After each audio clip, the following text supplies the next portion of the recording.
We're just going to go over some basic concepts on the financial statements, on how to understand them and do some basic completing of them. The core financial statements are your balance sheet, your earnings statement, and your cash flow statements. So basically, what is a balance sheet? It's basically the cornerstone of those financial statements. It tells you your position that you're in right now, and it also tells you what you have done with your operation to get in that position. It's a snapshot in time. You can take a balance sheet anytime you want, any day, and it tells you where you're at that point in time. But you got to recognize a balance sheet can change from day to day, and so it varies whether you take it in the fall or in the spring. It's basically the cumulative effect of what you've done in your operation, the profits and so forth that you've made or losses go directly to your balance sheet over the years. And it also shows, what type of financing activities you've been involved with. And it's basically a status report of where you're at a particular time. The components of a balance sheet, we'll show you an example here in just a minute, but there's two sides to a balance sheet. There's the asset side, which is on the left side of the statement, which shows basically what you own and what you have invested in the business, and then your liabilities on the right side of the statement, which shows basically your debts or liabilities, and it also shows your equity or your net worth as far as that's the difference in your assets and your liabilities as far as your investment, what you actually have in it.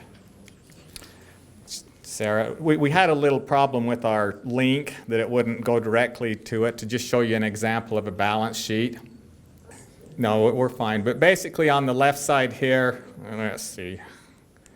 This is where the assets go, and on this side is your liabilities. The top part will be your current assets, current liabilities. You scroll down a little bit further, you get into your intermediate, and we'll talk about these different categories in just a minute. Your intermediate assets and liabilities, then your total, or your long-term assets and liabilities, and then over here, right down here, just a little bit lower is where you show your net worth. This is just a basic balance sheet of what we use. Balance sheets come in a lot of different forms and so forth, but this is one that we use. So when we look at, as we was looking at that balance sheet, there's three different classifications of assets. There's your current assets, which are basically those assets that can be sold within the next year's period or more liquid. They can be liquidated at a quick notice. Then you have your intermediate term assets, which are basically your 2 to 10 years in life. We'll talk about what makes up those categories in just a second. And then your long-term assets, which are those have a useful life of over 10 years, which basically is real estate. So your current assets, your cash, your savings, accounts receivable, marketable securities, cash in growing crops, marketable livestock, and feed. Those are the basic ones. A couple things, and prepaid expenses, a couple things you need to be aware of. With cash in growing crops and prepaid expenses, we talk about something that can be liquidated in a hurry. Those are two current assets that can't be, because you have to let your crops grow to be able to get the benefit out of it. So when you're looking at liquidity, those two play a little different part than your marketable feed and livestock and so forth that way, because you can go liquidate those at any time, but those others are not quite as liquid. Your intermediate term assets are your production livestock, machinery and equipment, retirement accounts, household goods, vehicles. They're, like I say, usually from 2 to 10 year life. Long-term asset basically is real estate. And I guess notes receivable. And then you may have interest in another entity or so forth, and a lot of times we'll just put that in as a long-term asset there. Your liabilities, we have three different categories of liabilities. You have your current liabilities, things that are due within the next 12 months. Intermediate are due from 1 to 10 years, and long-term are those with a maturity of more than 10 years. The type of current liabilities, we have your operating loans, credit cards that are paid off monthly. If you have credit cards that are not paid off monthly, they would become a intermediate term liability. Pay your credit cards off monthly. Accounts payable, basically, if you owe somebody on feed or different supplies and so forth. Accrued rents and taxes. And then your current portion of your term payments, the principal portion of your term payments becomes a current liability because it is due within the next year. And also, I'll back up there, the interest is also a current liability. So those need to show up there. There is I don't want to get into too much detail on some of this, but on some of these, this current portion of principal, it depends on the timing of the balance sheet and what you are going to make that payment with, as far as if you're going to put the whole thing as a current liability, but we won't get into that. So basically, for this basic borrowing course, just consider your current portion of your principal on that payment as a current liability. Intermediate term liabilities are livestock loans, equipment loans, life insurance policy loans, leases, your credit cards that are not paid off monthly, and then your long-term loans are basically your real estate loans. Okay, we talked about the assets and the liabilities. Now we get to net worth. What is net worth? It's the difference in your assets and your liabilities. It's basically what you have invested in the operation or the business. And it's basically the amount of earnings that you've retained that you haven't. You can make profits and so forth, but if you gift them out or so forth, then they won't show up on your balance sheet. But any other profits should show up on your balance sheets, either in the form of additional assets, reduction in debt, and so your equity should go up if you've had a profitable year. A balance sheet basically tells us what all the assets are there, and those assets are what may be available to collateralize a loan when we start looking at a loan for you. They'll also indicate your past performance, because when you take two balance sheets with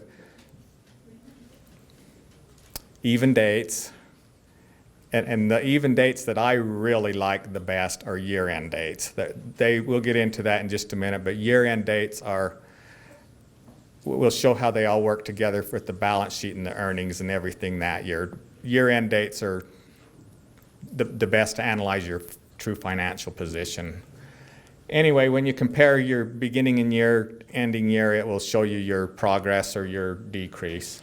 And then a balance sheet will show you your liquidity and your solvency. So when we talk about them, what is liquidity?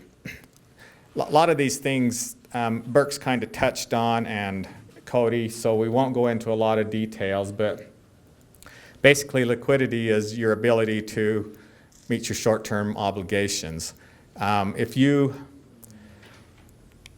We'll go on a little further first. Working capital is current assets less current liabilities. You need some margin there, some working capital, so you can meet your current payments. A lot of times you'll use your timing of sales are not always in such a way that you can make those payments out of the sale of cattle or whatever. So that's where an operating loan comes into play. You'll have an operating loan so you can meet those current obligations when your payments are due, but then you sell your calves or whatever it is, and they come back and pay that operating loan down.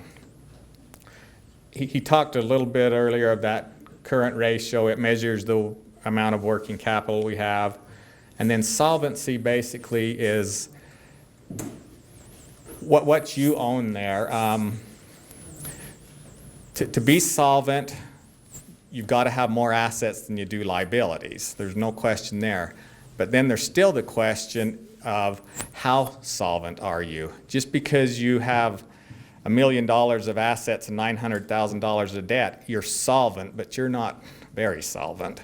That takes you really need to look at that, because what it basically says your solvency is, if you were to liquidate all your assets, can you pay off all your debts and have something remaining for yourself? Insolvency basically is total assets less total liability. And then we do like to look at that ratio of your total liabilities to net worth. And that's the debt to equity ratio. It's basically the difference in the capital that you have invested versus what a creditor possibly has invested in your operation. We prefer a ratio that is less than 1 to 1. If your ratio, the smaller the ratio on that, the better position you're in. If you start getting higher than a 1 to 1 ratio, it means that you have a little more risk and you need to take a little closer look at things and keep a little better tabs on your operation so that you can continue to service your debt and be profitable. Okay, we'll move to the earnings statement now. Basically, it's an income statement. It provides the income and expenses of an operation. When you look at an earnings statement, it helps determine if you've been profitable in the past and looking forward if you will be profitable. When we talk, we need historical ones just to show what you have done in the past and to help us project for the future. The thing you need to be aware of, though, with an earnings statement is a lot of them are done just on a cash basis, and you'll look at your cash basis one and say, okay, I'm profitable, but you have to keep in mind what happened to your inventories. Did you sell additional inventories that year to make you cash flow, or they need to play into effect there? And so what we basically do here, this is our earnings analysis, and so you're aware, I'm backing up here a little bit. When we show you this balance sheet and these earnings and so forth, and we do a consolidated balance sheet where we have 5 years there, any of that information that we put together as loan officers from your information you give us, it is available. We would love, if your loan officer doesn't sit down with you, ask them to sit down with you and show you those analysis to show you what your working capital is doing, what your net worth is doing, how the earnings and the balance sheets tie together and so forth, because they're for your benefit as much as they are for ours. But basically, on an earnings analysis, we'll have your income up here. These are just the cash cells right here. I won't have Sarah move it over, but on the back side, there is places for inventories, beginning and ending year inventories as far as cattle, both marketable and production, as well as accounts receivable, accounts payable, and those things. And they do affect an earnings statement. They would come in right through here as far as a lump sum figure to make the adjustment to income and or expense. Our expenses are down a little lower here. We categorize them. The history here helps us to look at what a projection should be, and there's no question that sometimes a projection, that the history is not real reflective of what's going on moving forward, but most of the time it is.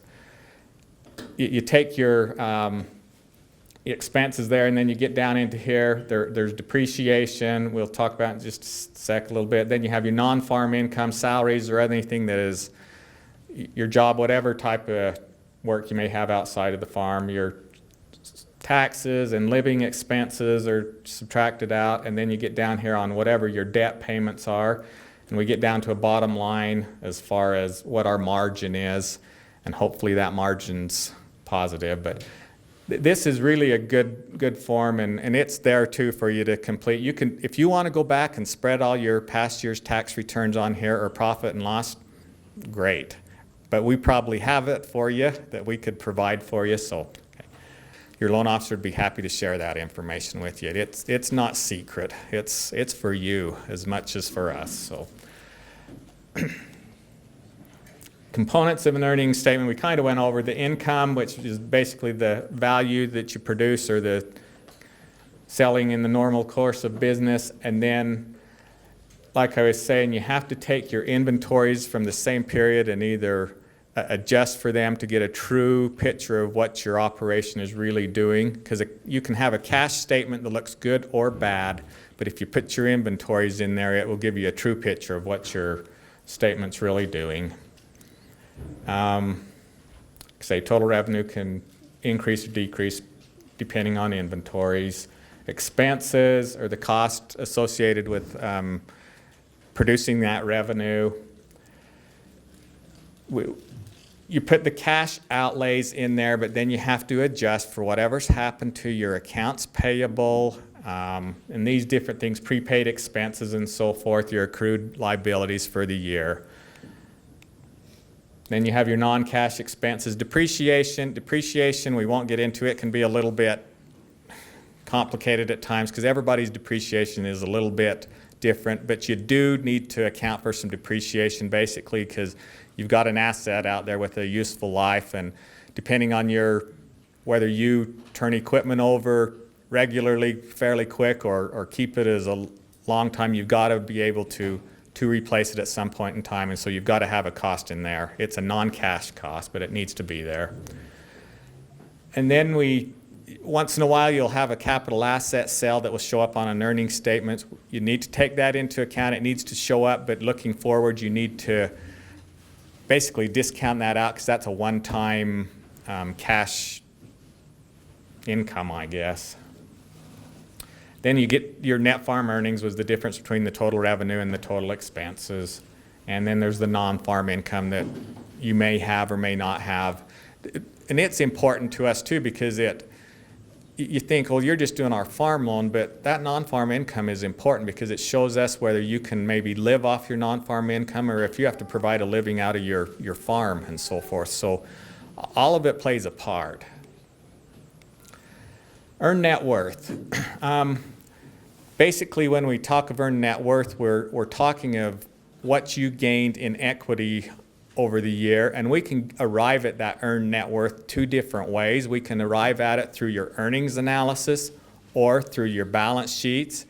And if we have good, correct information, they should coordinate and come out very close to the same.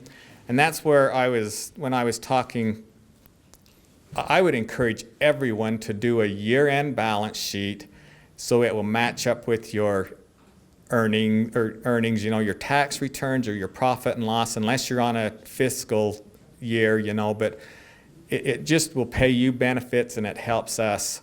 We still may, in the interim, if you come in for a loan, maybe ask for an updated balance sheet. If you did year ends and we're doing a loan in June or July, we may ask for an updated balance sheet just to get a picture of where you're at this time, but year ends are the best source. However, just as Burke was saying, if we don't do year ends, consistent dated balance sheets from one year to the next will help us analyze how profitable you've been for the year.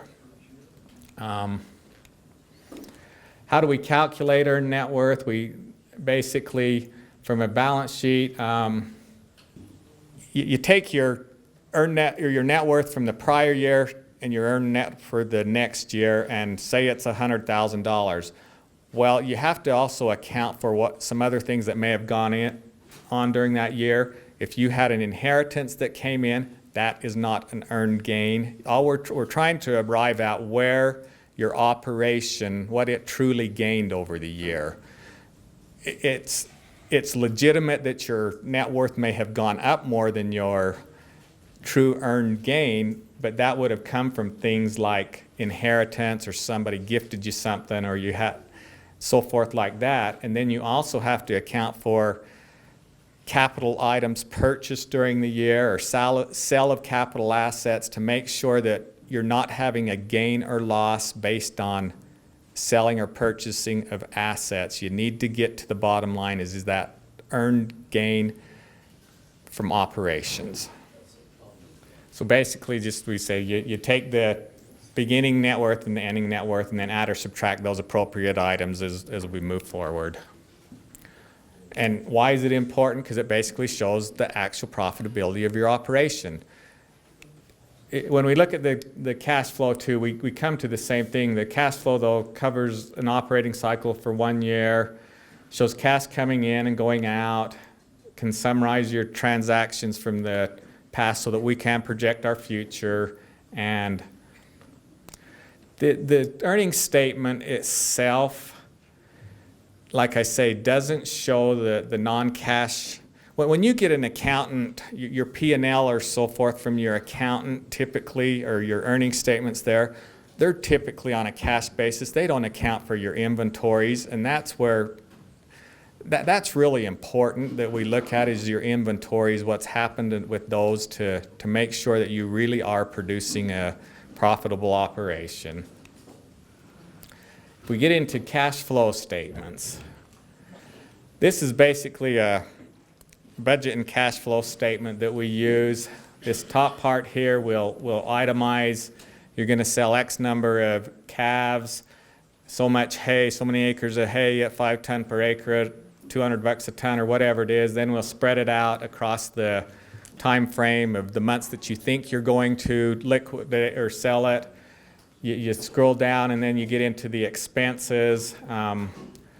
There's predetermined expenses, which basically follow pretty close with what a tax return does on your Schedule F. We'll also project those out. A good source of projecting them out is your past history. That's where those earnings statements come into play in helping to project this cash flow budget.